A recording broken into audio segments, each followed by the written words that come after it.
حدیث میں آتا ہے مسلمان وہ ہے جس کی زبان اور ہاتھ کے شر سے دوسرے مسلمان محفوظ رہیں. تو اس کا مطلب یہ نہیں ہے کہ دو لوگوں کو تھپڑ مت مارو جا کے. ایسا تو کوئی بھی نہ اس زمانے میں کرتا تھا نہ اب کرتا ہے. لوگ کہتے ہیں نہ میں کسی کو مکہ مارتا ہوں، نہ میں بلا وجہ کسی کو گالی دیتا ہوں، نہ میں تھپڑ مارتا ہوں. تو میرے زبان اور ہاتھ کے شر سے دوسرے مسلمان کیا ہیں؟ محفوظ ہیں. او بھائی یہ تو پہلے بھی محفوظ تھے، ہر دور میں محفوظ رہے ہیں. کون بھی بلا وجہ کسی کو جا کے مارتا ہے؟ اس حدیث کا مطلب یہ ہے کوئی ایسا کام نادانستہ طور پر نہ کیا جائے کہ آپ کی نیت تکلیف پہنچانے کی نہیں ہے لیکن پھر بھی سامنے والے کو تکلیف ہو رہی ہے. ایسا کام نہ کیا جائے. گاڑیاں جو غلط پارک کر دیتے ہیں، آج صبح ایئرپورٹ پہ کیا ہوا ہے، وہ گاڑی آگے پتہ نہیں کھڑی کر کے چلا گیا بندہ. تلاش کر رہے ہیں یار ہمیں جمعے میں پہنچنا ہے، بھائی بندہ کدھر ہے؟ پھر ہارن مارتے رہو، پھر پتہ نہیں کہاں سے آ رہا ہے. اس کی نیت یہ نہیں ہوگی تکلیف دینے کی، اس کی نیت یہ ہوگی یار میرے کچھ لوگ آ رہے ہیں غلط پارکنگ کر کے. اب چلا گیا وہ کہ میں تھوڑی دیر میں آ جاؤں گا. تو بھائی آپ تھوڑی دیر تک کیوں کسی کو کھڑا رکھ رہے ہو؟ تو غلط ہے نا. ایسی جگہ پہ آپ کیوں گاڑی 5 منٹ کے لیے بھی کیوں کھڑی کر رہے ہو گاڑی؟ آپ خود تکلیف اٹھاؤ نا، پارکنگ پہ کھڑی کرو اور پیدل چل کے آؤ. آپ اپنے آپ کو 5 منٹ کی تکلیف سے بچانا اور دوسرے کو 25 منٹ کی تکلیف میں ڈال دینا. اور وہ 5 منٹ کی تکلیف جو دوسرے کو ہوتی ہے وہ بھاری اس لیے لگتی ہے کہ اس کا ڈیوریشن معلوم نہیں ہوتا کہ کم وقت آئے گا کبھی ہے. سمجھ میں نہیں آ رہی میرا خیال ہے. ایک اور گڑبڑ لوگ بہت زیادہ کرتے ہیں، خوب اچھی طرح سمجھ لو، یہ کبھی بھی نہ کیا کرو. جب آپ سفر پہ جائیں نا کہیں، جتنا سامان آپ آسانی سے اٹھا سکتے ہیں اٹھائیں. کبھی بھی ایکسٹرا سامان اس نیت سے نہ لیں کہ دوسرے کے پاس سامان کم ہے تو اس کے بیگ میں ڈال دوں گا. یہ غیر اخلاقی حرکت ہے. دوسرا کم سامان اسی وجہ سے ہو سکتا ہے لے کے آ رہا ہو تاکہ میں ہلکا پھلکا رہوں. وہ اس لیے نہیں لے کے آ رہا کہ میں محلے والوں کے بھی سامان اٹھاؤں. میں یہ بھی بہت ہو رہا ہوتا ہے. یار کائنڈلی ذرا یہ بیگ، آپ کا بیگ خالی ہے نا، یہ چلغوزے رکھ لے ذرا اس میں. وہ خالی جان کر رکھا ہوا ہے ہم نے تاکہ ہم ہلکے پھلکے جائیں. ابھی میں سفر پہ گیا تو ایسے ہی گیا نا، یوں ہی کچھ بھی نہیں تھا. وہ پوچھ رہے بیگ کہاں ہے، میں نے کہا میں ٹوٹل میں ہی ہوں بس. تو کہہ رہے بھائی کیا ہے، میں نے کہا میں ٹوٹل یہی ہوں. میں ٹوٹل مجھے ہی مشین سے گزارنا ہے تو گزار لو بھائی. کیوں؟ میں جان کر ہلکا پھلکا گیا ہوں یار. کیا بیگ کی ٹینشن اٹھائے آدمی. تو ایک آدھ دن کا سفر ہوتا ہے تو کپڑے لے جانے کی بھی ضرورت نہیں ہوتی. اب لوگ کیا کر رہے ہوتے ہیں کائنڈلی یہ ذرا، اور پھر اس میں خطرہ یہ ہوتا ہے کہ اب منع کرو نا، منع تو بد اخلاقی، غیر اخلاقی. مفتی صاحب خالی تو ہو نا آپ. بعض دفعہ ایسے ہوتا ہے، ایک جگہ سامان تھا میرے پاس تو ایک جاننے والے تھے، انہوں نے وہ کھجوریں رکھوا دی. وہ ایکسٹرا کھجوریں لے کر جا رہے ہیں. وہ انہوں نے کہا یہ ایئرپورٹ یہاں آپ کے پاس کم سامان ہے. جاننے والے تھے وہ، میں مانتا ہوں. اب وہ قصہ پرانا ہو گیا، ان کو نہیں پتا چلے گا. انہوں نے کیا کیا، کھجوریں رکھوا دی کہ جی آپ کے پاس سامان کم ہے، مجھے 20 کلو یا پتہ نہیں 30 کلو سے زیادہ کی اجازت نہیں ہے، آپ یہ سامان رکھ لیں ہم، اور آگے جب گزر جائیں گے تو مجھے واپس کر دیے گا. میرے دماغ میں وسوسے آ رہے ہیں کہ کھجور ہی ہے، کوئی ہیروئن چرس تو نہیں ہے اس کے اندر. اس قدر ذہنی کوفت مجھے شروع ہوئی ہے نا. شروع میں تو میں نے رکھ لی، مجھے ناگوار تو گزرا بھئی کیوں آپ ایسی چیز لے کر آ رہے ہو کہ جو خالی ملے گا اس کو پہنا دو گے. اب تعلق بھی ہے، منع کیسے کریں یار؟ یہاں سے وہاں تک ہی تو لے کے جانا ہے نا. منع کریں گے یار مفتی صاحب ممبر پہ بیان تو بڑے اخلاق اور انسانیت کی خدمت، اور یہاں یہ حرکت کر رہے ہیں آپ.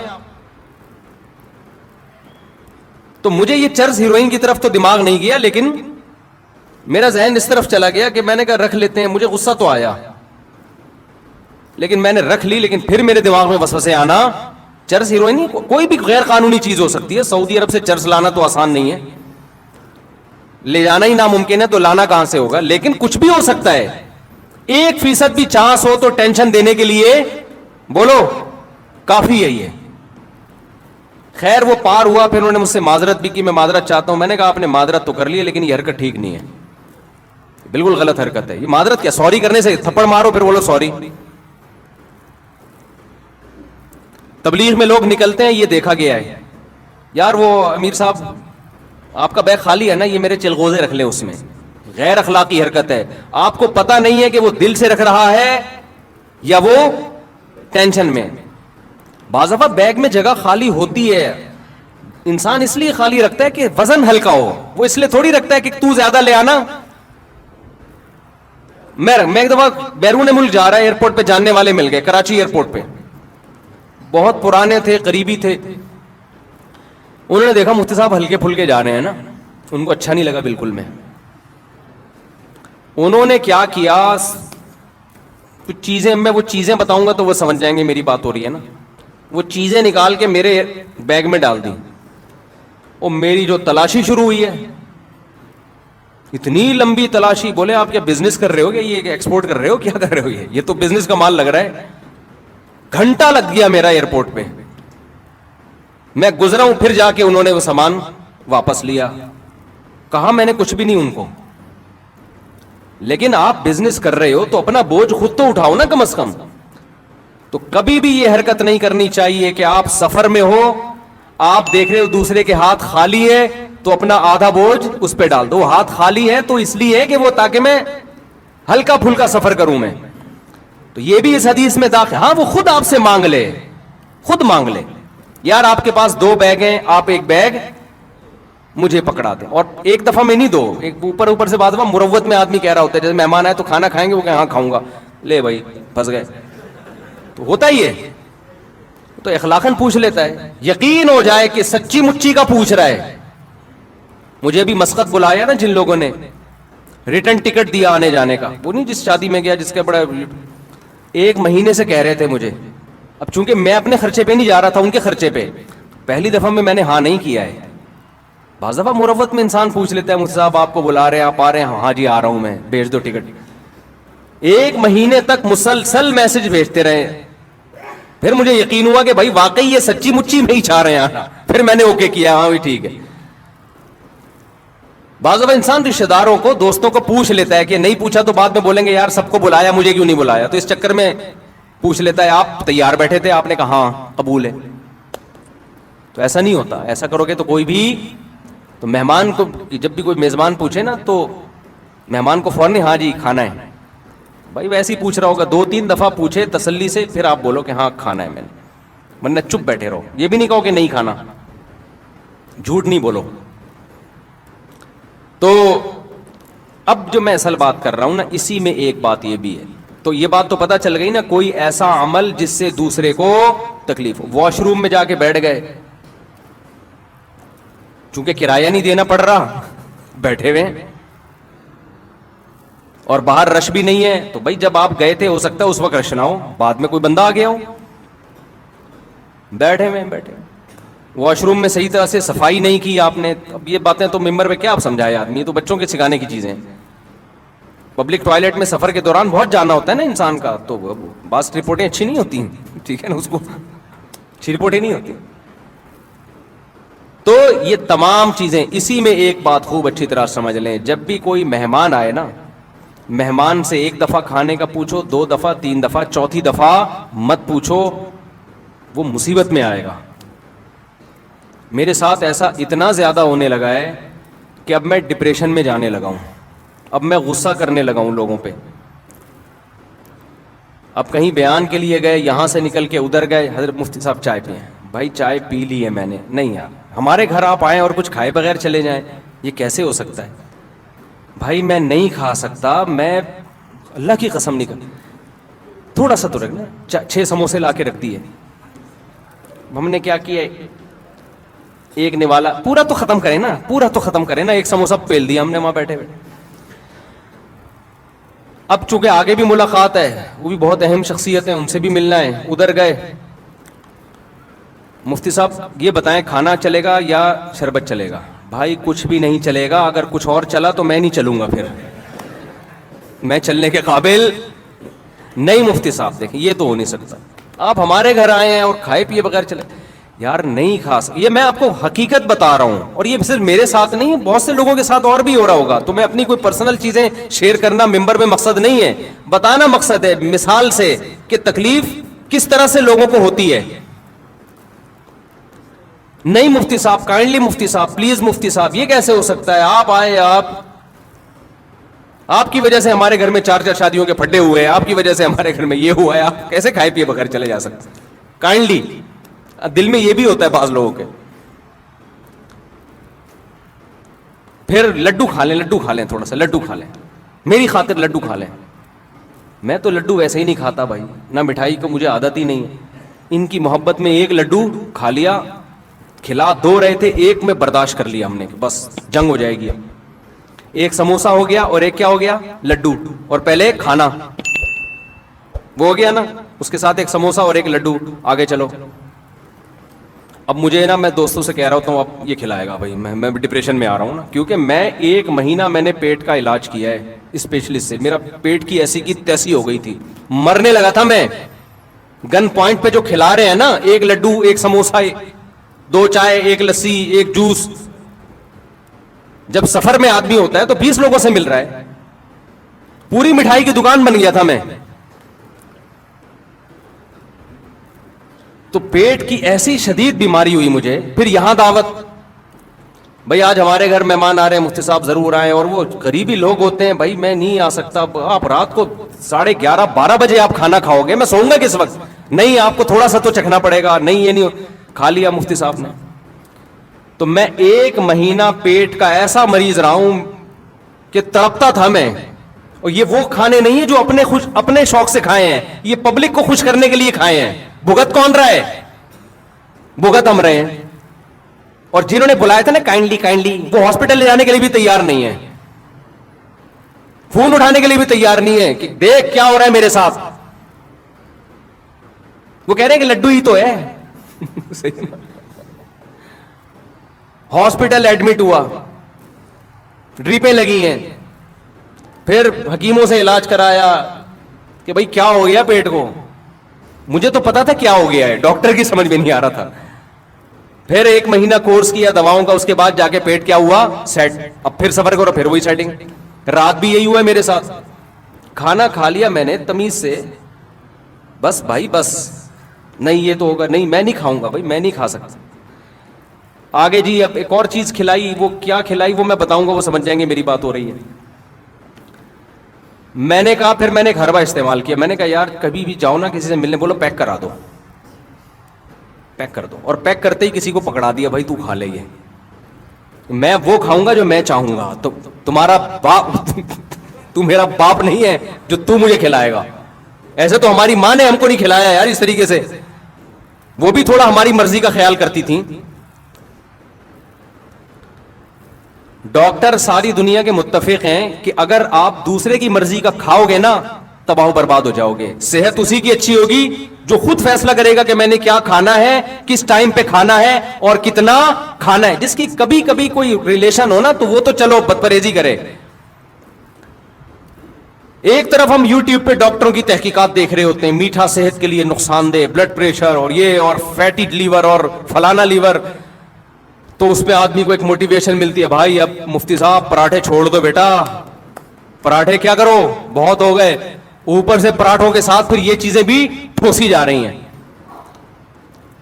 تو جب اس طرح سے ہوتا ہے نا, تو آدمی سٹریس میں جانا شروع ہو جاتا ہے.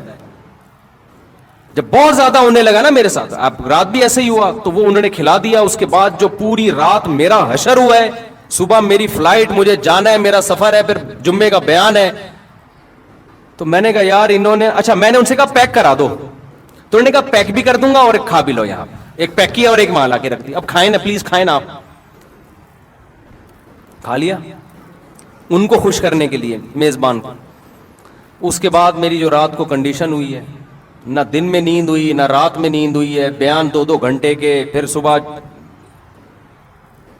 تو وہ جو حالت میری ہوئی ہے, وہ میں نہ کوئی دوا بھی نہیں, کوئی میڈیسن بھی نہیں جو کھائے آدمی. اور پھر میڈیسن کیوں کھائے بھائی, اپنے آپ کو دوا کو عادی کیوں بنا. تو میں نے کہا یار یہ بد اخلاقی کر نہیں سکتے. غصہ جاری, ذرا سا غصہ جاری کیا نا, ایک کلپ آ جائے گا, باتیں دیکھو اور ایٹیٹیوڈ دیکھو, اخلاق دیکھو مفتی صاحب کے. وہ مجھے حدیث یاد آ رہی ہے بار بار کہ ایسے موقع پہ ان کو بتاؤ بھائی آپ اپنی محبت میں دوسرے کے آرام,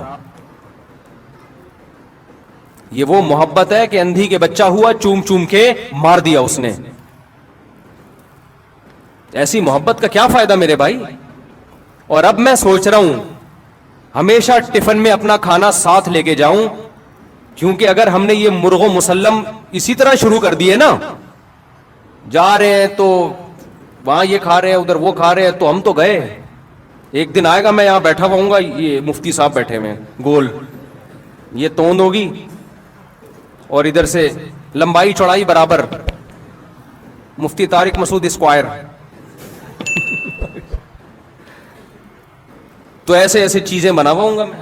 آپ کو تو یہ صحت پہ کوئی اثر نہیں پڑے گا, نہ بھاگ سکیں گے نہ چل سکیں گے. شادی وادیوں کی باتیں بھی, جب آدمی کی صحت برباد ہوتی ہے تو باتیں کرتے وقت بھی برا لگتا ہے پھر وہ. تو یہ چیز غلط ہے. آپ مہمان سے ایک دفعہ پوچھیں, 2 دفعہ, 3 دفعہ, چوتھی دفعہ, 3 دفعہ بھی بہت ہے, چوتھی دفعہ بالکل نہیں پوچھیں. سامنے لا کے رکھیں بھی نہیں. لوگ کہتے ہیں رکھنے دینا, آپ تھوڑا سا, بھائی تھوڑا سا بھی کیوں چکوں میں یار. اور میری عادت بچپن سے ہے بازاری چیزیں الحمدللہ نہیں کھاتا. مجھے نہیں یاد پڑتا اب میں نے رمضان میں کبھی شربت پیا ہو, اللہ ماشاءاللہ شاید انگلیوں پہ گن کے پیا ہوگا. شدید پیاس کے روزوں میں بھی شربت نہیں پیا, پانی پیا. اگر شربت پینا تو گھر میں بنا کے لیمن نچوڑا اور پی گئے. یہ اسی وجہ سے تھوڑا ڈیزائن ٹھیک ہے ابھی تک ہمارا. میں نہیں کہہ رہا میری صحت کوئی قابل رشک ہے, لیکن زیادہ آڑا ترشا نہیں ہوں الحمدللہ. اس کی وجہ یہ کہ پیکنگ کی چیزیں شروع سے چھوڑی ہوئی ہیں بچپن سے ہی. نہ ماں باپ نے عادی بنایا, نہ ہم نے اس کا اپنے آپ کو عادت ڈالی. گھر میں پڑے ہوتے ہیں جوس کے ڈبے میں ہاتھ بھی نہیں لگاتا, اور سب کو پتا ہے میرے بارے میں, جوس لا کے لوگ رکھتے ہیں یہ کبھی بھی نہیں پیے گا. ہم کیا پیتے ہیں, کل میں بکری کا دودھ پی رہا تھا, ایک امریکہ سے مہمان ملنے کے لیے آئے, گلاس میرے ہاتھ میں تھا, بکری کا دودھ نکالا, پی رہا ہوں, پکڑا گیا میں اسی وقت. ابھی آدھا منہ کو لگا, وہ کھڑے ہوئے, میں نے کہا بھائی ان کو دفتر میں بٹھاؤ یار, یہ کیا ہو رہی ہے. گائے کا دودھ نکالا, پیا الحمدللہ. بکری کھڑی ہوئی, آپ لوگ جہاں زیارت کر سکتے ہیں اسے. بچہ بھی ہمارے گھر میں یہی اسی بکری کا دودھ پی رہا ہے. ایک لیٹسٹ ورژن ہے نا, 15.25 تھے, 15 ہو گئے الحمدللہ.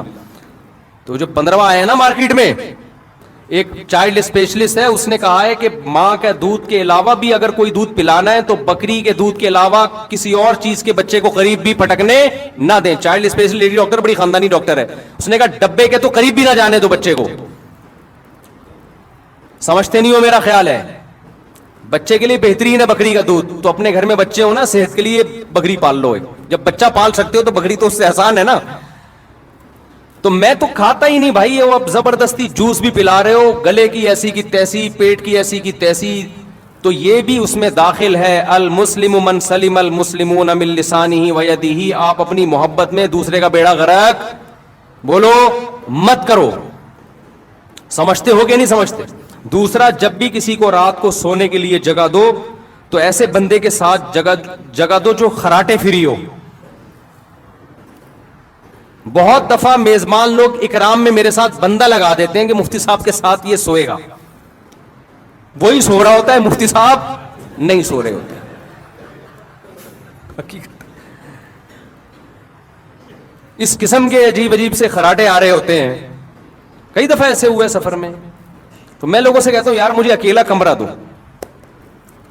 میں نہیں سو سکتا کسی, پتہ نہیں کیا خراٹے ہیں. تو آپ اس کا خیال کیا کریں. بس بات کو سمیٹتا ہوں میں. جب گاڑی آپ پارک کرو تو 100 دفعہ خود سوچو یہ کہ کوئی یہاں سے گزر سکتا ہے. دیکھو مشہور حدیث ہے, رسول اللہ صلی اللہ علیہ وسلم نے ارشاد فرمایا کہ ایمان کا سب سے آخری درجہ یہ ہے کہ راستے میں کوئی تکلیف دہ چیز اس کو ہٹا دیا جائے. تکلیف دہ چیز پھینکنا تو کفر ہے. تکلیف دہ چیز پڑی ہوئی ہے, آپ گزر گئے, آپ نے نہیں ہٹائی, تو حدیث کے مطابق آپ ایمان کے آخری درجے پہ بھی نہیں ہو. یہاں تکلیف دہ چیز ہٹائی نہیں جا رہی بلکہ تکلیف دہ چیز رکھی جا رہی ہے. گاڑی جب آپ غلط پارک کر رہے ہو, لوگوں کے گزرنے کی جگہ بلاک ہو رہی ہے, تو آپ تو تکلیف دہ چیز ڈال رہے ہو نا. سمجھ میں آ رہی ہے بات کہ نہیں آ رہی ہے؟ یہ تو آپ ڈال رہے ہو تکلیف دہ چیز. مسجدوں میں ایسا ہوتا ہے, خوب سمجھ لیں. دیکھو ایک موسم ہے گرمیوں کا, سب کو پتا ہے گرمی ہے, پنکھے چلیں گے. ایک موسم ہے سردیوں کا, ٹائٹ سردی پڑ رہی ہوتی ہے, سب کو پتا ہے پنکھے نہیں چلیں گے. ایک موسم ہوتا ہے سردی جا رہی ہوتی ہے, گرمی آ رہی ہوتی ہے. یہ بیچ کا موسم ہوتا ہے. اس میں کچھ لوگوں کی رائے ہوتی ہے پنکھے چلنے چاہیے, کچھ لوگوں کی رائے ہوتی ہے پنکھے نہیں چلنے چاہیے. تو اب یہ تو نہیں کہ کمیٹی والے پورا اجلاس بلائیں گے کہ الیکشن ہو. اس کا طریقہ یہ ہے کہ نماز میں نیت باندھنے سے پہلے اگر چل رہے تھے تو چلتے رہنے دیں, بند نہ کرے. اگر بند تھے تو کوئی اس کو چلانے کی کوشش بولو نہ کرے. بعض دفعہ کوئی مریض ہوتا ہے, وہ یہ دیکھ کے پنکھے کے نیچے کھڑا ہو جاتا ہے, پنکھا بند ہے جی مجھے سردی لگ رہی ہے, میں پیچھے سے کسی کو کچھ ہوا. وہی ہوا جو ہمارے ہاں ہوتا ہے, اس نے آ کے ٹھک کر کے پنکھا چلا دیا کہ اتنی گرمی ہے پنکھے کیوں نہیں چل رہے ہیں آپ. یہ سارے بیوقوف ہیں جو نیت باندھ کے کھڑے ہوئے ہیں, ان کو نہیں پتا تھا پنکھا چلانا چاہیے. تجھے زیادہ گرمی لگ رہی ہے, یہ تو زیادہ ان کا خیر خواہ ہے. کئی بار ایسے ہوا. ایک امام صاحب کا میں نے خود دیکھا واقعہ, ان کی طبیعت خراب تھی, موسم یہی تھا نا فروری مارچ کا, جب سردی گرمی کے بیچ کا موسم ہوتا ہے. امام صاحب کھڑے ہوئے, ہمارے مسجد کے امام تھے, ہم پیچھے مقتدی بن کے نماز پڑھ رہے تھے ان کے پیچھے. فجر کی نماز تھی, کسی نے پنکھا چلا دیا, امام صاحب والا بھی. اب وہ بیچارے نا نماز میں کانپ رہے, اور نماز کے بعد جو انہوں نے سنائی ہے میں ترجمہ نہیں کروں گا, میں اس کا ترجمہ نہیں کر سکتا جو انہوں نے. تو انہوں نے کیا کیا, انہوں نے کہا یہ سارے جو ہے نا بورڈ ان پہ لاک لگا دیا انہوں نے. حالانکہ یہ بھی زیادہ ہو گیا نا, چابیاں سے کھولو پھر بٹن آن کرو, اتنا غصہ آیا. تو یہ امام تو تھا تو اس نے تو سنا دی, لیکن جب یہ مقتدی کے ساتھ ظلم ہوتا ہے وہ بیچارہ تو سنا بھی نہیں سکتا. تو یہ تمام چیزیں بھائی آپ خود تھوڑی سی تکلیف اٹھا لو, دوسرے کی راحت کا خیال کرو. پنکھے اگر نماز سے پہلے نہیں چل رہے تو اب نماز میں نہیں چلیں گے, جتنے چلانے تھے چلا دی. اور اگر نماز سے پہلے چل رہے ہیں تو کوئی پنکھا بند کرنے کی کوشش نہ کرو. آپ کو سردی لگ رہی ہے, آپ کونے میں کھڑے ہو جاؤ, آپ بہت پیچھے کھڑے ہو جاؤ جا کے. تو یہ تمام وہ چیزیں ہیں جن کا ہم لوگ خیال نہیں کرتے. اسی طرح وضو کرتے ہوئے جو چیزیں پھینکی جاتی ہیں وضو خانے میں, پھینکنے پر پابندی نہیں ہے, بہاؤ لازمی اس کو. دوسرا جب آ کے بیٹھے گا وہ آپ کے تبرکات دیکھنے کی اس میں ہو سکتا ہے صلاحیت نہ ہو. بہت سے تبرکات ایسے ہوتے ہیں, کچھ لوگ عادی ہوتے ہیں, بہت سے لوگوں کو گھن آتی ہے, وہ نہیں دیکھ سکتے ایک دوسرے کے تبرکات. سمجھتے ہو کہ نہیں سمجھتے ہو؟ تو یہ تمام وہ چیزیں ہیں میرے بھائی جس کا خیال کرنا چاہیے. اور اس میں اور بہت ساری مثالیں ہیں, لیکن بیان میرا لمبا ہو جائے گا, وقت چونکہ مکمل ہو چکا ہے. گھڑی بھی بھولا ہے, دیکھو میں بار بار ایسے کر کے دیکھ رہا ہوں. تو وقت مکمل ہو چکا ہے. تو حدیث میں جو آتا ہے نا کہ مسلمان وہ ہے جس کی زبان اور ہاتھ کے شر سے دوسرے مسلمان محفوظ رہیں, اس کا مطلب یہ نہیں کہ آپ لوگوں کو مارے پیٹے, نہیں, یہ تو کوئی بھی نہیں کرتا. اس کا مطلب ہے نادانستہ طور پر غلطی سے بھی کوئی ایسا کام نہ ہو جس سے دوسرے کو تکلیف ہو. اللہ ہمیں اس پر عمل کرنے کی توفیق عطا فرمائے. بوتل سے منہ لگا کر پانی پینا کیسا ہے؟ کیا بوتل سے منہ لگا کر پانی پینا گناہ ہے یا گلاس میں پینا چاہیے؟ افضان شیخ انڈیا سے. بوتل سے براہ راست منہ لگا کر پانی پینے سے نبی صلی اللہ علیہ وسلم نے منع کیا ہے, اور علماء کہتے ہیں یہ منع یہ کوئی حرام کے درجے میں منع نہیں ہے, کراہت کے درجے میں ہے. لہذا یہ مکروہ ناپسندیدہ عمل ہے, جائز ہے مگر ناپسندیدہ ہے, اس لیے گلاس میں ڈال کر تمیز سے پینا چاہیے. لیکن مجبوری ہو یا گلاس نہیں مل رہا ہو تو جائز بھی ہے, بہت زیادہ ٹینشن نہیں لینی چاہیے اس کی. افضل یہی ہے, آداب کا تقاضا یہی ہے کہ گلاس میں ڈالیں اور پھر تمیز سے بیٹھ کے پئیں. تو دیکھیں ایک بات خوب اچھی طرح سمجھ لیں کہ انسان کتنی ہی ترقی کر لے, فطرت سے کا کوئی آلٹرنیٹ اللہ نے رکھا نہیں. میں ایک مثال سے بات سمجھاتا ہوں. دیکھیں ہم نے اتنی ترقی کر لی, روٹی آج بھی ہمیں چبا کے ہی کھانی ہے, دانتوں سے گرینڈ کر کے نہیں کھاتے ہیں. اب کوئی ڈاکٹر کہے کہ ہزاروں سال پہلے انسان روٹی اور گوشت کو دانتوں سے چبا چبا کے کھاتا تھا, اب اتنی ترقی کر لی ہے, اب ٹائم ویسٹ کرنے کے بجائے روٹی سالن شوربے کو ڈالو گرائنڈر مشین میں اور پانی ملاؤ اور جوس بنا کے پی لو, ٹائم بچے گا. یہ مشین ایک ٹائم بچانے کے لیے ایجاد ہوئی ہے, تو کوئی عقل کی بات ہوگی یہ؟ بولے بھائی. بھائی دانت اللہ نے پیدا کس کے لیے کیے ہیں؟ چبانے کے لیے کیے ہیں. چبا کے جو چیز کھائیں گے خاص ایک پروسیس کے تحت جب وہ معدے میں جائے گی تو پھر پورا فائدہ پہنچائے گی. جوس بنا کے پینا شروع کر دیں گے تو زیادہ فائدہ نہیں ہوگا بلکہ ہو سکتا ہے نقصان ہونا شروع ہو جائے. سائنس نے کتنی ترقی کر لی تو کیا اس کا یہ مطلب ہے ہم ٹانگیں چلنے کے لیے استعمال کرنا چھوڑ دیں؟ سواریاں ایجاد ہو گئی, جہاز ہے, ٹرین ہے. آج بھی ڈاکٹر کہتے ہیں بھائی آپ کو جاگنگ کرنا پڑے گی, واکنگ کرنا پڑے گی, اس لیے کہ یہ ٹانگیں اللہ نے چلنے کے لیے پیدا کی ہیں. ہزاروں سال پہلے بھی چلتے تھے لوگ, آج بھی آپ کو چلنا پڑے گا. سائنسی ترقی کی وجہ سے اب یہ نہیں ہو سکتا کہ سائیکل اور موٹر سائیکل اور جہاز ٹانگوں کا آلٹرنیٹ بن جائے کہ اب آپ کو واکنگ کے بجائے جو ہے یا جاگنگ کے بجائے بس جہاز میں آپ نے اتنا لمبا سفر کر لیا یا ٹرین میں سفر کر لیا, اب آپ کو چلنے کی ضرورت نہیں. تبھی تو لوگ کولیسٹرول کے ڈبے بنے ہوئے ہیں, چربی کے ڈبے بنے ہوئے ہیں. وجہ کیا ہے؟ آفس میں کمپیوٹر کے سامنے بیٹھے رہتے ہیں, کوئی ورک آؤٹ نہیں ہے, کوئی محنت نہیں ہے. تو سائنس جتنی بھی ترقی کر لے فطرت کے اصول اور ضابطے کبھی بھی چینج بولے نہیں ہوتے. تو خوب یہ بات اچھی طرح سمجھ لے, جیسے انسان کو جسمانی طور پر فٹ رہنے کے لیے نیچر ہی پہ چلنا پڑے گا, فطرت سے بغاوت کرنے کی اجازت نہیں ہے. اسی طرح مینٹلی اس کو صحت مند رہنے کے لیے بھی نیچرل لائف میں ہی آنا پڑے گا. وہ مصنوعی زندگی سے ذہنی سکون حاصل نہیں کر سکتا. اب جو فزیکل صحت ہے نا اس کے لیے آپ کو ڈاکٹر کہتے ہیں نا آرگینک چیزیں کھائیں, کہتے ہیں کہ نہیں کہتے؟ گوبر کی کھاد کا ٹماٹر کھائیں, آپ یوریا کی کھاد کا نہ کھائیں. ابے بھائی جب سائنس نے اتنی ترقی کر لی ہے تو پھر 10,000 سال پہلے بھی گوبر کی کھاد کی چیزیں کھاتے تھے, اب بھی گوبر ہی کی کھاد کھانی ہے تو اس ترقی کا کیا فائدہ ہوا؟ تو یہ دلیل بنے گی؟ غلط دلیل ہوگی بھائی. ترقی جتنی مرضی کرے لیکن نیچر تھوڑی چینج ہوگی.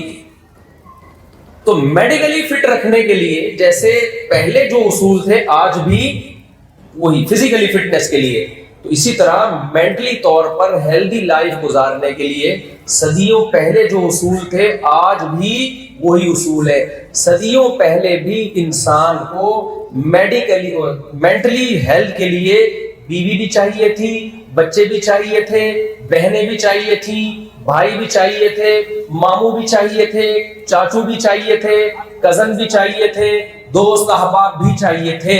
آدم علیہ السلام جنت میں تھے, جنت سے زیادہ ترقی کی کوئی جگہ ہو نہیں سکتی. وہاں بھی ان کی لائف میں بورنگ لائف تھی ان کی.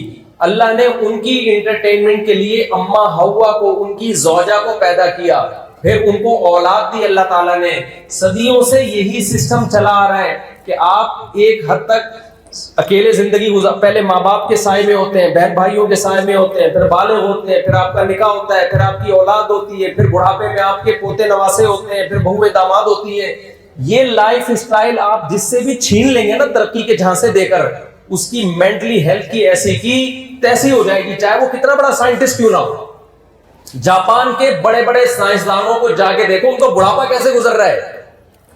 تو مجھے غصہ بہت آنے لگا ہے آج کل, میں کیا کروں, تھوڑا سا میری آواز اونچی ہو جاتی ہے بہت. یہ تمیز سے بھی سمجھائی جا سکتی ہے بات, لیکن میں تمیز سے سمجھانے کے موڈ میں اس لیے نہیں ہوں کہ سمجھ میں نہیں آئے گی یہ تمیز. ٹھیک ہے, کچھ باتیں مدلل ہوتی ہیں, تمیز کے دائرے میں وہ سمجھ میں نہیں آتی. ہمارا سیکولر اور لبرل طبقے نے ہر چیز میں گورے کو اپنا باپ بنا لیا ہے.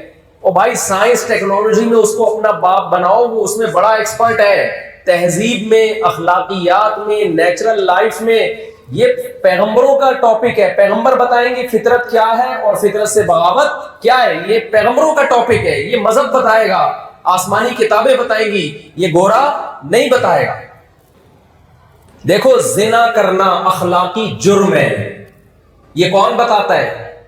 علماء بتاتے ہیں, آسمانی مذاہب بتاتے ہیں, عیسائیوں کے پادری بتائیں گے, مسلمانوں کے مفتی بتائیں گے, یہودیوں کے جو بھی مذہبی رہنما وہ بتائیں گے. نا یہ ڈاکٹر بتائے گا. آپ ڈاکٹر کے پاس جاؤ کہ جی کسی عورت سے ریلیشن قائم کرنا, وہ کہے گا اگر وہ راضی ہے تو ٹھیک ہے, کیونکہ ڈاکٹر کہے گا یار شادی کرنے میں یا فزیکل ریلیشن میں میڈیکلی کوئی نقصان نہیں ہے. تو یہ ڈاکٹر کا ٹاپک نہیں ہے. یہ ٹاپک نہیں ہے ڈاکٹر کا، یہ سائنسدانوں کا ٹاپک نہیں ہے. شراب پینا اخلاقی جرم ہے، یہ مذہب بتائے گا، یہ ڈاکٹر نہیں بتائیں گے. ابھی تو بہت سے ڈاکٹر خود پی رہے ہوتے ہیں، وہ کیا بتائیں گے؟ وہ تو یہ بتا دے گا کتنی کوانٹٹی میں نقصان دہ، کتنی کوانٹٹی میں فائدہ مند ہے، یہ بتا دے گا ڈاکٹر. انسان کی خوراک میں حلال بھی ہے، حرام بھی ہے. یہ مذہب بتائے گا کہ گائے، بھینس، بکرے یہ کھانا یہ انسانیت پہ سوٹ کرتا ہے، یہ حلال گوشت ہے. کتے، بلی، خنزیر یہ انسان کی شان کے لائق نہیں ہے. یہ مذہب کا ٹاپک ہے، یہ ڈاکٹروں کا ٹاپک نہیں ہے. تبھی چائنا کے بڑے بڑے ڈاکٹر کتا بھی کھا جاتے ہیں، بلیاں بھی کھا جاتے ہیں، خنزیر بھی کھا جاتے ہیں. وہ کہتے ہیں یار جتنے پروٹین گائے میں اتنے ہی کتے میں، تو فرق کیا ہے دونوں میں؟ تو تہذیب اور اخلاقیات میرے بھائی کس کا ٹاپک ہے؟ مذہب کا. جس سوسائٹی میں مذہب نہیں ہے اس میں تہذیب اور اخلاق ختم، برباد. پھر 2-4 تھینک یو رہ جائیں گے جو ان کے یہاں رہ گئے ہیں. Nice to meet you, thank you. ایک صاحب نے مجھے بتایا، ایک واقعہ سنایا، بات سے بات نکلی، بس کوشش کر رہا ہوں جلدی سے سمیٹوں. مجھے کہنے لگے مفتی صاحب آپ بڑی تعریفیں کرتے ہو، مسلم سوسائٹی میں ماں باپ کی بڑی عزت ہے، جتنی چرسی بھی ہوگا تو اپنے ابا کا تھوڑا سا خیال کرے گا، ابا کو بھی ایک پڑیا لا کے دے دے گا، کسی بھی طرح سے کرے خیال لیکن کرے گا. تو مفتی صاحب آپ غلط بات کرتے ہو، میں یہاں رہتا ہوں، میں ملک کا نام نہیں لوں گا، میرے ویزے پہ پابندیاں نہ لگا دیں، وہ ہمارے ملک میں آتے ہو پھر ہماری برائیاں کرتے ہو بیٹھے. تو ایک کنٹری ہے، گوروں کا ملک ہے، کہتے ہیں مفتی صاحب یہاں جو بوڑھوں کی قدر ہے نا آپ اپنی سوسائٹی میں سوچ بھی نہیں سکتے. میں آپ کا نا سوچنے کا زاویہ ٹھیک کرنا، میں پلک پانا لے کر آیا ہوں، آپ کی تھنکنگ کو جو ہے نا اس کو سیٹنگ پہ لے کر آ رہا ہوں، سافٹ ویئر اپڈیٹ کر رہا ہوں میں. کہ جب آپ صحیح زاویے سے سوچنا اور دیکھنا شروع کر دو گے نا تو حقائق کھلیں گے. بھائی جو اللہ کا نہیں ہے نا، جو اسلام کو نہیں مانتا، وہ نہیں ہے، وہ صحیح اچھا انسان بن ہی نہیں سکتا. اچھے انسان میں صرف 2-4 چیزیں تھوڑی ہیں، پوری زندگی ہے انسان کی. کھانا کیا ہے، پہننا کیا ہے، پہننا ہے بھی کہ نہیں ہے. گورے تو اب تک یہ فیصلہ نہیں کر سکے کہ پہننا بھی ہے کہ نہیں پہننا. کہتے ہیں آپ کا پرسنل معاملہ ہے، آپ پہنے نہیں پہنے، جیسے سبھی کچھ پہن رہے ہوتے ہیں، کچھ بغیر پہنے گھوم رہے ہیں. آپ نے ابا اماں کی وہاں عورت کے حقوق کیا ہے دیکھو. یہ میں واقعہ بھول نہ جاؤں، یہ جو بھی میں سنانے لگا ہوں نا بوڑھوں کی خدمت والا واقعہ. عورت کے حقوق کیا ہیں؟ گورے نے ایک نعرہ لگایا ویمن رائٹس، خواتین کے حقوق. جب آپ نے حقوق نہیں دینے ہوتے نا تو مبہم نعرے لگاتے ہو آپ، اس کی ڈیٹیل آپ کے پاس نہیں ہوتی. مثال کے طور پر میں رفیع بھائی کے بارے میں کہتا ہوں رفیع بھائی سے اچھا سلوک کرو، یہ میرے دوست ہیں، میرا بیہیویئر اچھا ہونا چاہیے، مجھے ان کے حقوق ادا کرنے چاہیے. 1 گھنٹہ تقریریں رفیع بھائی پھولے نہیں سنوارے، واہ یار مفتی صاحب ہر وقت میرے حقوق پر بات کرتے ہیں. پھر یہ رفیع بھائی مجھ سے آ کے کہتے ہیں میرے حقوق ہیں کیا؟ میں کہتا ہوں حقوق کا مجھے پتا نہیں. تو ساری تقریروں کی ایسی کی تیسی ہوگی کہ نہیں ہوگی؟ رفیع بھائی کہتے ہیں ایک بندہ میرے 2 کروڑ روپے لے کے بھاگا ہوا ہے، مفتی صاحب اس پہ بات کریں کہ وہ 2 کروڑ مجھے دے دے. میں کہوں نہیں، یہ جزیات میں نہیں جاؤں گا کہ فلاں آپ کے 2 کروڑ دے دے اور فلاں نے آپ کے اتنے پیسے لیے ہیں وہ دے دے، نہ. تو رفیع بھائی کہیں گے بھائی یہ حقوق کی مفتی صاحب آپ تقریریں پھر اپنے پاس رکھو، مجھے ان حقوق کی تقریروں کا 2 ٹکے کا فائدہ بولو نہیں. گورے نے کہا ویمن رائٹس، ویمن رائٹس، اور ویمن رائٹس میں 2-3 چیزیں، عورت کو آزادی ہو کہ وہ بھی جاب کر سکے. اور کیا ویمن رائٹس؟ اور کوئی رائٹس نہیں. او بھائی ویمن جو ہے وہ یا تو آپ کی بیوی ہوگی، یا وہ آپ کی اماں ہوگی، یا وہ آپ کی بہن ہوگی، یا وہ آپ کی دادی نانی ہوگی، یا وہ آپ کی بیٹی ہوگی، یا آپ کی پوتی نواسی ہوگی. ان کے کیا حقوق ہیں الگ الگ بتائیں. گورا بتا سکتا ہے؟ بولو نا. کوئی نہیں ہے بھائی، کوئی ڈیٹیل ہی نہیں ہے. قرآن بتاتا ہے، مذہب بتاتا ہے کہ عورت ماں کی شکل میں ہے تو کیا حقوق ہے. لا تقل لہما اف، ساری دنیا کی انٹیوں سے پھڈا کر سکتے ہو، ماں کے سامنے اف کرنے کی اجازت بولو نہیں ہے. بوڑھی ہوگی اس کو پالنا گورنمنٹ کی ذمہ داری نہیں ہے، اس پہ خرچہ کرنا. قل ما انفقتم من خیر فللوالدین، جو بھی خرچ کرو گے سب سے پہلے باپ اور ماں، اس کے لیے خرچہ نکلے گا تمہاری جیب سے. یہ رائٹس گورا بیان کرتا ہے کیا؟ جیپنیز کے پاس ہے یہ قانون اور ضابطہ. پھر اللہ کہتا ہے ماں اگر تم نماز پڑھ رہے ہو اور تمہیں نماز میں پکارتی ہے, نماز توڑ کر اس کی پکار پر لبیک کہو, بہرے بن کے مت بیٹھے رہو. کس قدر ڈیٹیل میں حقوق بیان کیے. ان کے قدموں میں جنت تلاش کرو. جس نے باپ کی پیشانی پہ محبت سے نظر ڈالی اللہ اسے حج عمرے کا ثواب دیتے ہیں. پھر وہ عورت اگر بیوی کی صورت میں ہے اس کے حقوق الگ ہیں. اس کے تو اتنے حقوق ہیں تبھی تو لوگ شادی نہیں کر رہے. اماں سے زیادہ حقوق کس کے ہیں؟ بولو بھائی, بیگم کے. کتنی ہی مالدار کیوں نہ ہو, سارا خرچہ اس کی ساری زندگی کا, اس کا بھی اس کی اولاد کا بھی سارا خرچہ کس کے کندھے پر ہے؟ مرد کے کندھے پر. یہ وومن رائٹ گورا دے کے دکھا سکتا ہے کسی عورت کو؟ ہے بھائی, کوئی حقوق نہیں ملتے بھائی. آپ اپنی چائے اپنے خرچے پہ بناؤ. میاں کہتا ہے میں اپنی چائے اپنے خرچے پہ. ہمارے یہاں ہو سکتا ہے کہ بیگم تم اپنی چائے اپنے خرچے پہ. کبھی ایسا کہا کوئی ایسا شیر نر ہو تو مجھے بتائے بھائی جس میں یہ ایسا. میں کہا میں تو مجھے تو 4 چائے پلانی پڑتی ہے, میرا تو اور ڈبل خرچہ ہے, 4 گنا زیادہ خرچہ ہے. کس قدر تانے انسان کو سننے کے ملتے ہیں. آپ کو انڈے لینے کے لیے بھیجا تھا, خالی ہاتھ آ گئے. گورے کی گرل فرینڈ اسے یہ تانا نہیں دے سکتی, اس کی بیوی بھی نہیں دے سکتی. گورے کی بیوی کہے گی نا کہ آپ کو میں نے بولا تھا 1 درجن انڈے لے کر آؤ. گورا کہے گا جاؤ اپنے پیسوں سے 2 درجن لے آ, مجھے کوئی اعتراض نہیں ہے. سمجھ رہے ہو؟ کوئی حقوق فزیکل ریلیشن ہے, ساتھ رہتے ہیں, لیونگ ریلیشن, فزیکل ریلیشن, اور تھوڑا بہت میرج کاغذ ماغذ میں. اس کے علاوہ کچھ بھی نہیں ہے. سمجھتے ہو کہ نہیں سمجھتے؟ بچوں کا خرچہ کس کے ذمہ ہے؟ اس عورت کے بدن سے جو اولاد ہوگی, ڈیلیوری کا خرچہ, اس کے اولاد کا خرچہ کس کے کندھوں پر ہے؟ مرد کے کندھوں پر. یہ کس کو حقوق دیے جا رہے ہیں؟ بیوی کو. اس کو رہائش, جو اس کے اسٹینڈرڈ باپ کے گھر میں تھا اسی اسٹینڈرڈ کی رہائش پرووائڈ کرنا. عاشروہن بالمعروف, قرآن کی آیت کا یہی مطلب ہے. اسٹینڈرڈ وہی دینا ہے جو کہاں ہو, اس کے ماں باپ کے گھر میں, جس کی ڈیٹیل فقہ کی کتابوں میں ہمیں ملتی ہے. بیٹی کی شکل میں ہے تو اس کے حقوق الگ. آج یہ لوگ اعتراض کرتے ہیں کہ اسلام نے بیٹی کو آدھی وراثت دی ہے, مرد بیٹے کو دگنی دی ہے. حالانکہ بیٹے پر خرچہ ذمہ داریاں اللہ نے 4 گنا ڈال دی ہیں, اور بیٹی پہ ذمہ داری 1 روپے کی بھی نہیں ڈالی. وہ آدھا بھی مل کے بچا رہتا ہے اور اس کا ڈبل مل کے بھی اللہ خرچ کروا دیتے ہیں. اور یہ اعتراض وہ لوگ کرتے ہیں جو بیٹی کو آدھی بھی نہیں دیتے ہیں. ایک ہندو لڑکی کا فون آیا, اس نے کہا ہمارے ہندو لوگ جو اسلام پہ اعتراض کرتے ہیں, ان ہندوؤں کی بات سارے ہندو نہیں کرتے. اس نے مجھے خود بتایا, کہتے ہیں ہمارے ہاں مفتی صاحب یہ اعتراض کیا جاتا ہے کہ مسلمان بیٹیوں کو آدھی وراثت دیتے ہیں, بیٹے کو ڈبل دیتے ہیں. کہتی خدا کی قسم اعتراض کرنے والے ہمیں 1 روپیہ بھی نہیں دیتے. ہماری فیملیوں میں بیٹی کو 1 روپیہ بھی نہیں ملتا. بہتوں کو تو بیٹوں کو بھی نہیں مل رہا ہوگا, کتوں کو جاری ہوتی ہے وراثت. تو میں آپ سے جلدی بات کو سمیٹ کے بس ختم کرنے کی کوشش کر رہا ہوں. اچھی باتیں ہیں نا, وہ صفائی ستھرائی, ڈسپلن, اس میں فالو کرو. مذہب جن چیزوں میں گائیڈ کرتا ہے میرے بھائی, وہ ان کے پاس نہیں ہے. میں لوگوں سے ایک بات کہتا ہوں, ان کے حکمران ہمیں مل جائیں اور مذہب ہمارا ہو, ہم ان سے اچھے بن جائیں گے. ہمارے والے ان کو دے دو تھوڑے دنوں کے لیے, اور مذہب نہ ہو ان کے پاس تو ہم سے بدتر ہے. پہلے میں کہتا تھا ادھار دے دو, پھر میں کہتا پکے ادھار کی کیا بولتے ہیں.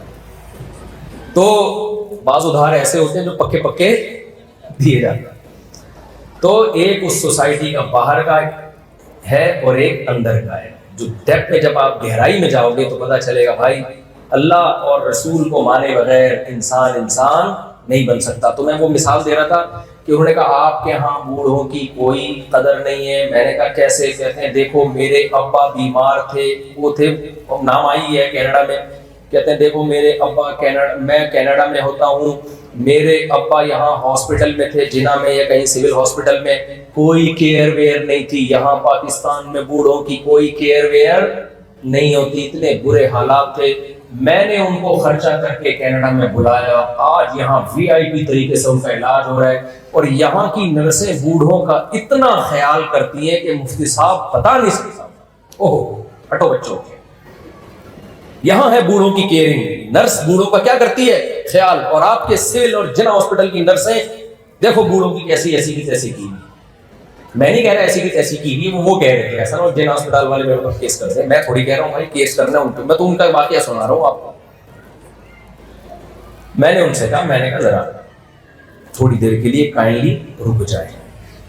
میں نے کہا مجھے ایک بات بتاؤ، آپ یہاں پیدا ہوئے ہو اس لیے آپ کو بوڑھے کی قدر ہے جو آپ کا باپ ہے، لاکھوں روپے خرچ کر کے اچھے سے اچھے علاج کے لیے کراچی سے فلائی کر کے کینیڈا لے کے جا رہے ہو، کیونکہ آپ یہاں کی پیداوار ہو، آپ نے مذہب دیکھا ہے، آپ نے علماء سے بزرگوں سے باپ کی خدمت کے فضائل سنے ہیں، آپ نے یہ سنا ہے کہ باپ کی رسپانسبلٹی کس کی ہے، اولاد کے ذمہ ہے۔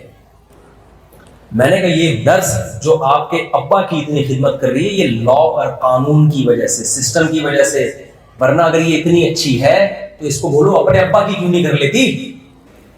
نہیں آئی میرا خیال ہے بات، اس کو بولو اپنے ابا کی بھی تو کر، اپنے ابا کو اولڈ ہاؤس میں، میں نے کہا تحقیق کرو اپنے ابا کو وہاں داخل کرایا ہوا اولڈ ہاؤس میں، اس کے ابا کی خدمت کوئی اور نرس کر رہی ہوگی گورنمنٹ سے پیسے لے کے۔ بھائی یہ وہی خدمت ہے جو نرس ہماری، وہ جو ایئر ہوسٹس ہماری جہازوں میں خدمت کرتی ہے، اس کو تنخواہ ملتی ہے، اس کے ایٹیٹیوڈ سے متاثر ہونے کی ضرورت نہیں ہے۔ یہی جب بیوی بنے گی پھر اپنے میاں کی کر کے دکھائے ایسی خدمت۔ جہاز میں تو بٹن دباؤ، اب ایک بیوقوف آدمی وہ جہاز میں گیا، اپنی بیگم کو وہ گھر میں دیکھ رہے کہ یار بٹن دباتا ہوں آتی نہیں ہے، اور جہاز میں گیا یہ بٹن دبایا، فورن air hostess nice to meet you, thank you, کیا چاہیے، 20 دفعہ چائے منگواؤ، 20 دفعہ چائے لے کر آئے گی، اور وہ احساس سے کمپنی میں جا رہا ہے۔ یار یہ ہونی چاہیے تھی بیوی، ایک میری یہ گھر میں جو رکھی ہوئی، ابے کم وقت تو اس کو بیوی بنا کے تو دے، اس کو یہاں تنخواہ مل رہی ہے، وہ تیری جو گھر میں بیوی ہے نا وہ اس سے 1000 گنا اچھی ہے۔ میں ایئر ہوسٹس کی برائی نہیں کر رہا، میں کمپیئر کر رہا ہوں کہ اس کے اس اخلاق کو آپ بیوی سے کمپیئر نہیں کر سکتے۔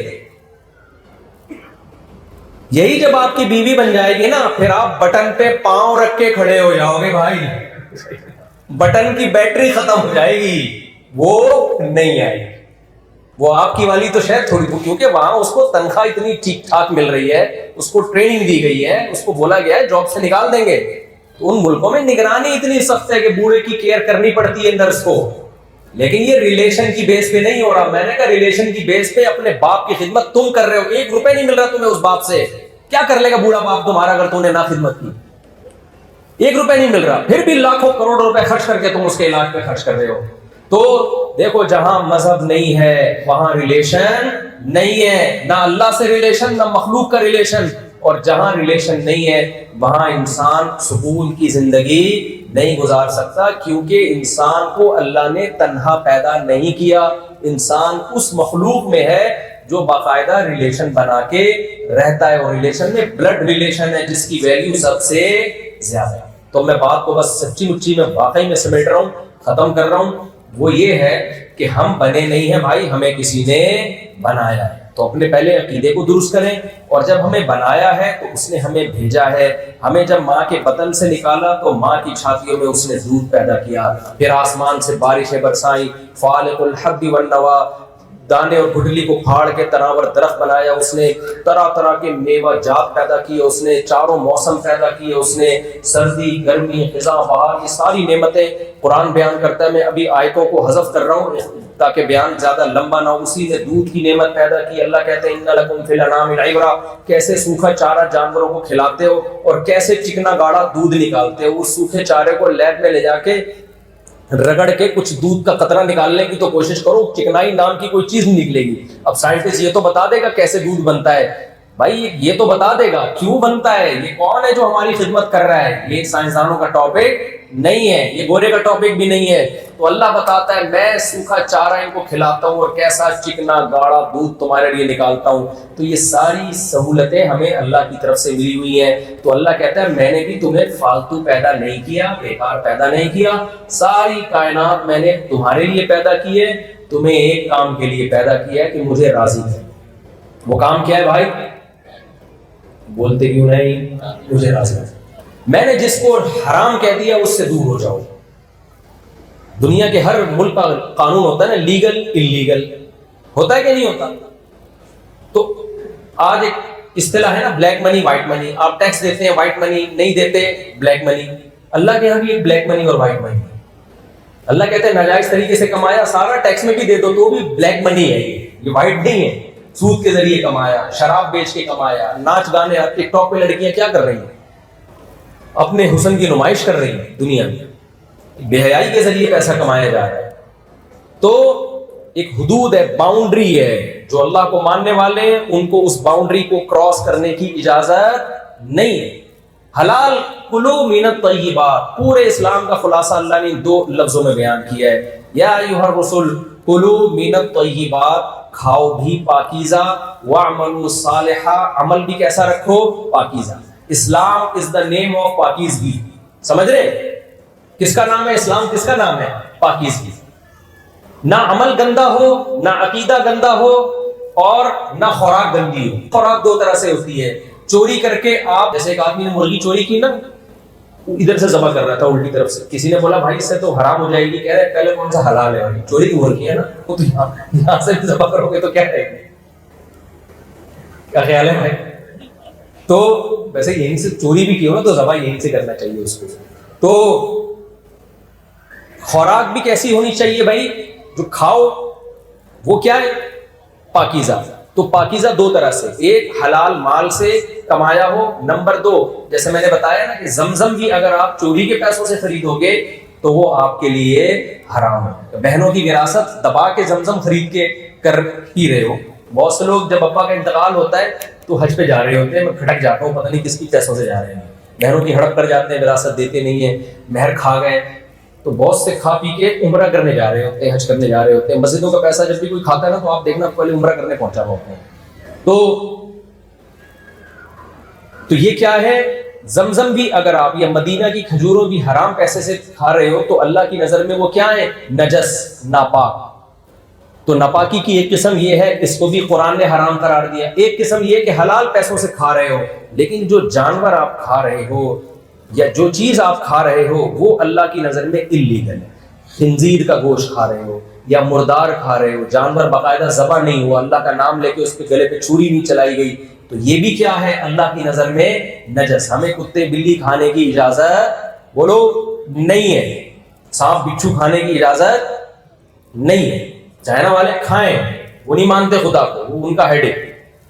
تو یہ ہے خوراک سے اس کا تعلق. یہ اسلام کا خلاصہ بس میں آخر میں پیش کر رہا ہوں. دوسرا کام کیا ہے؟ عقیدہ بھی نجس نہ ہو. اللہ کہتے ہیں جس کی زندگی میں شرک ہے اس کا عقیدہ نجس، ناپاک.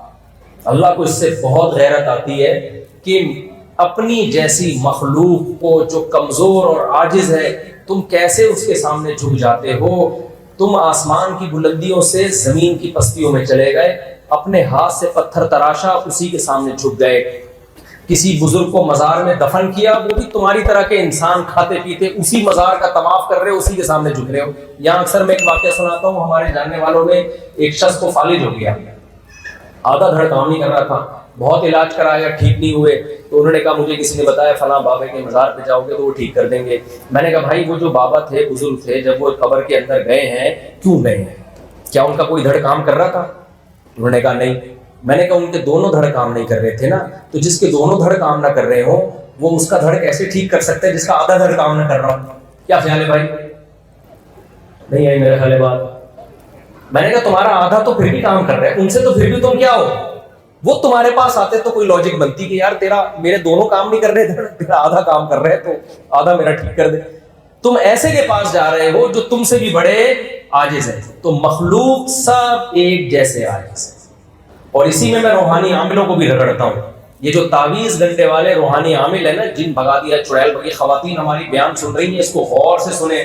خدا کی قسم لا الہ الا اللہ، ان روحانی عاملوں کے پاس چاہے وہ مفتی ہو، رائے کا مقیم ہو، بزرگ کا خلیفہ ہو، چہرے پہ اتنی بڑی داڑھی ہو، ان کے پاس آپ کے مسائل کا حل نہیں ہے. صرف شعبدے بازیاں ہیں، لفاظیاں ہیں، نظر کے دھوکے ہیں، مسمرزم ہے، اس کے علاوہ ان کو کچھ بھی نہیں آتا.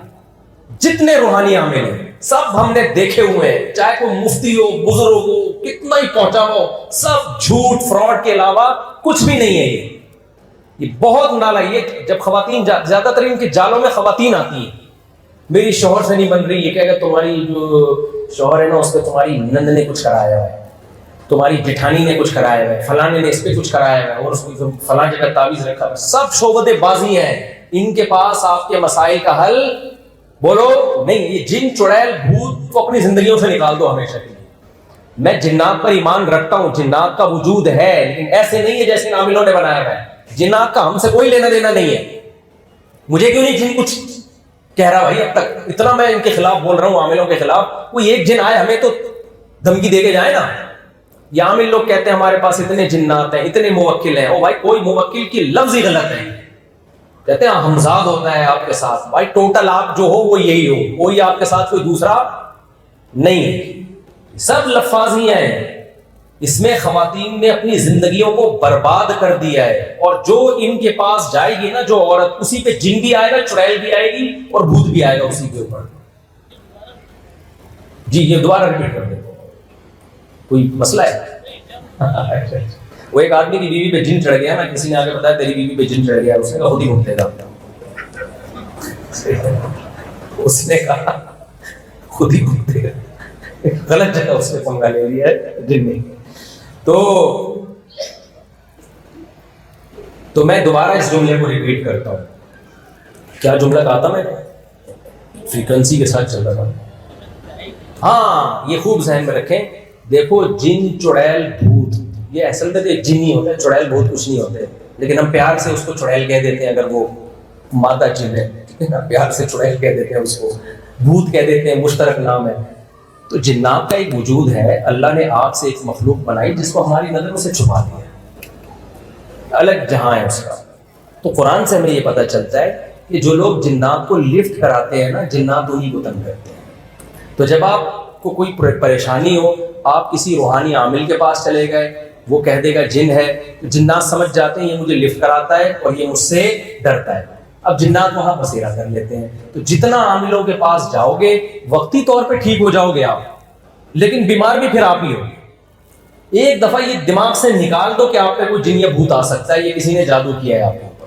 لوگ کہتے ہیں نبی پہ جادو کا اثر ہو گیا تھا. تو دیکھو نبی پہ جادو کا اثر اس لیے ہوا تھا کہ لوگ آپ کو جادوگر کا ہونے کا تانا دیتے تھے. تو اللہ نے اس تانے کو آپ سے بری کرنے کے لیے تھوڑا سا اثر ہونے دیا, تاکہ لوگ آپ کو جادوگر, یہودی آپ کو جادوگر نہ کہیں. ورنہ ابو بکر پہ کیوں نہیں ہو گیا جادو, حضرت عثمان پہ کیوں نہیں ہو گیا, حضرت علی, ایسے تو بڑے آرام سے لوگ. عمران خان نے نواز شریف پہ کیوں نہیں کر دیا, نواز شریف نے اس پہ کیوں نہیں کر دیا, زرداری پہ کیوں نہیں کر دیا. مولانا فضل الرحمان تو مولانا آدمی ہے, وہ تو پھر یہی کرتے رہتے, پھونکے لگا لگا کے سب کو الٹا کر دیتے. بھائی یہ نہیں ہوتا, سمجھ رہے ہو. اتنی اندھی دنیا میں لوگ کہتے ہیں گھر میں چوری ہوئی ہے, کوئی چور نہیں ہے. عامل کے پاس جاؤ گے آپ کے گھر میں اثرات ہیں. بینکوں میں کیوں نہیں ہو جاتی چوری بھائی؟ ایک صاحب مجھے کہنے لگے میرے گھر میں لاکر ہے اور میرے گھر میں کوئی چور بھی نہیں ہے, کیونکہ پتہ نہیں پیسے کہاں سے غائب ہو رہے ہیں. تو مجھے سمجھ میں نہیں آ رہا, اور میں نے کسی بزرگ کو دکھایا, انہیں سون کے بتایا کہ کچھ ہے یہاں. میں نے کہا یا تو چور ہے, یہ میں بتاؤں گا, یا تیرے گھر میں کوئی چور ہے. اور میں نے اس کے لوگوں کو میں نے کہا یا تو یہ کمبخت خود چور ہے, کیونکہ چور کبھی انکوائری نہیں کرنے دیتا, وہ ہمیشہ کس پہ ڈالے گا, بلی عاملوں. جو چور ہوتا ہے نا خود آ کے انکوائری کر رہا ہوتا ہے. میں نے ایسے چور دیکھے ہیں کہ چوری کی اور جا کے FIR کٹا دی کہ اس کی چوری ہوئی ہے, کائنڈلی اس کی مدد کریں آپ. جو جنازے پہ بہت زیادہ رو رہا ہو نا, یا تو واقعی بہت محبت کر رہا ہوتا ہے یا وہی قاتل ہوتا ہے. سمجھ رہے ہو کہ نہیں سمجھ رہے؟ اسی نے مارا ہوتا ہے اس لیے رو بھی بہت زیادہ رو رہا ہوتا ہے. تو جو یہ کہہ رہا ہے نا گھر میں کہ کچھ کیا ہوا ہے, سمجھ لو ہو سکتا ہے اسی نے چوری کی ہو. تو میں نے کہا گھر کا چور ہے, کوئی خفیہ کیمرہ لگاؤ, بغیر بتائے پکڑا جائے گا. تو اس لیے اپنے آپ کو ان عاملوں کے جال سے بولو نکالو. ان کے اپنے مسائل حل نہیں ہوتے, یہ تمہارے مسائل کہاں سے حل کریں گے؟ شعبدے بازی ہیں, نظر کے دھوکے ہیں. مٹکے ٹوٹتے بھی دکھا دیتے ہیں کہ یہ مٹکا ٹوٹا, یہ نکلا ہے, سب نظر کے دھوکے ہیں یہ. اور یہ انہی پہ اثر ہوتا ہے جن کی نظریں دھوکا کھا جاتی ہیں. آپ میں کانفیڈنس ہوگا, آپ کے سامنے کچھ بھی نہیں توڑ سکتے. یہ سمجھ رہے ہیں, کانفیڈنس, قوت انفعال کہتے ہیں نا, اثر لینے کی صلاحیت. یہ سب مسمرزم اور اس کی قسمیں ہیں. یہ خواتین اپنے آپ کو خدا را ان چگلوں سے بچا کے رکھے. اور یہ بڑے نالائق ہوتے ہیں, گھروں میں گھستے ہیں, یہ ان کے چہروں کی رونق اور داڑھیوں پہ نہ جائیں. چور بھی داڑھی رکھ سکتا ہے. میں نہیں کہتا کہ داڑھی والے برے ہوتے ہیں, لیکن برا آدمی بھی دھوکہ دینے کے لیے داڑھی رکھ سکتا ہے. اور لوگ کہتے ہیں وہ مفتی ہیں. بھائی پاکستان میں پتھر اٹھاؤ مفتی نکلتا ہے. کوئی معیار ہے؟ کوئی بھی اپنے نام کے ساتھ ڈاکٹر لگا دے, کوئی بھی اپنے نام کے ساتھ مفتی لگا دے, کوئی بھی اپنے نام کے ساتھ شیخ الحدیث لگا دے. کوئی گورنمنٹ کی طرف سے پابندی ہے؟ کچھ بھی نہیں ہے. تو آپ لگا دیں, آپ ڈاکٹر فلاں doctor P H D doctor لکھ دیں اور سرٹیفکیٹ بھی مل جائے گا, اتنا بڑا مسئلہ نہیں. تو خیر, تو